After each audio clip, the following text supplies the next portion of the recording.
Naħseb kulħadd kellu xi forma ta' idolatrija f'ħajtu. Xi ħaġa li tattirak li f'ħajjitna konna nagħmluha tant sabiħa, tant prezzjuża. U għall-bidu titer sabiħa. U ma' żmien ma nagħtux każ. Ma ġovina tibda tinbet xi ħaġa illi nagħmluha kważi l-iskop ta' ħajjitna. U sfortunatament indulhom gran issir Alla tagħna dil ħaġa. Esperjenza żgħira tiegħi li kelli idolatrija kbira jien f'ħajti, il-karozzi. Illi beda b'delizzju ma spiċċajt nonfoq kollox fuqhom.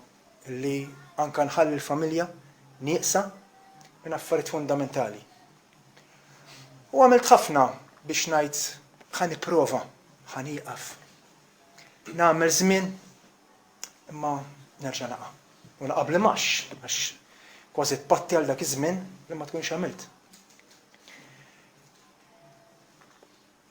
Indulhom gran, sirt naf verament Kristu Sidna minnu. Afdajt fih jien. Tlabt li mulej għejni minn din il-ħaġa. U għal-grazzja tal-ħannin Alla dejjem irnexxieli neħles minnha. Mhux jien, bil-qawwa ta' Kristu. Mhux f'snin jew xhur, ma f'ġimgħat. U niftakar dan il-vers meta qlajtu Kolossin, kapitlu 3, vers 5 u 6, fi jgħidilna. Mewtu mela l-membri tagħkom li huma fuq l-art, iż-żina, il-faħx, il-ġibdiet tal-ġisem, ix-xehwa u r-reba li idolatrija li minħabba fihom jiġi l-għadab tal-Alla fuq liet id-diżubbedjenza.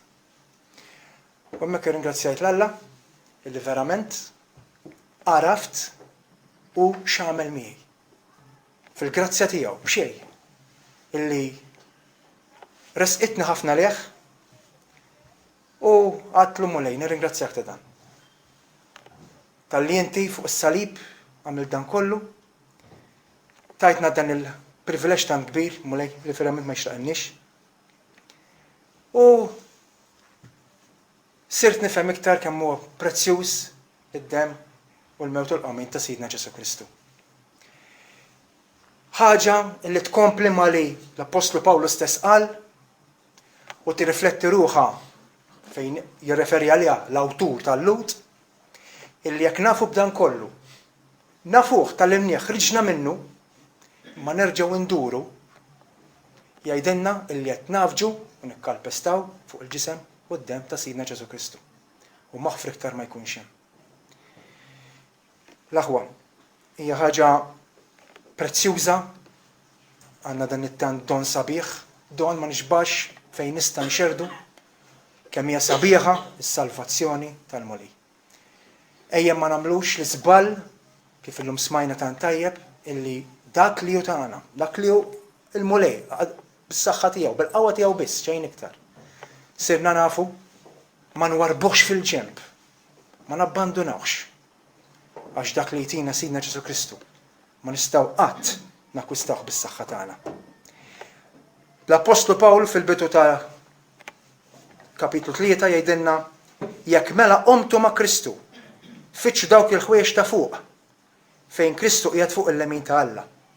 Aħsbu fil-ħwejjex ta' fuq, mhux fil-ħwejjex tal-art. Għax intom mittu u ħajjintkom moħbija ma' Kristu tfalla. Hawnhekk qed jurina ċar illi dak li konna nqisu tant kbir, dawk l-affarijiet sekulari, dawk l-affarijiet li konna nġemmaw. Niftakarni kont inżomm magni biex ma tmux tmulli xi biċċa. Imma llum dal-affarijiet kollha jissaddu. Imma l-kelma tal-Alla ma ssaddat qatt. U din hija xi ħaġa illi it-teżori tagħna kif Ġesu stess sallimna mhumiex f'din id-dinja. Imma qegħdin fis-sarkna ta' smawiet. Illa grazzja tal-Alla aħna parti minnha. Ma niftakru illi l-ikel u x-xorb li ħanijetu llum. Li ifakkarna fil-mewt u l-qamien ta' Sidna Ġesu Kristu. Kien ngħid għalija iċ-ċavetta tas-salvazzjoni illi għarfitni dlam u rritni d-dawl. Illi żgur dak id-dawl se nożżu u mhux se nerġa' ndur lejn. Għall-glorja ta' Sidna Ġesu Kristu. Amen.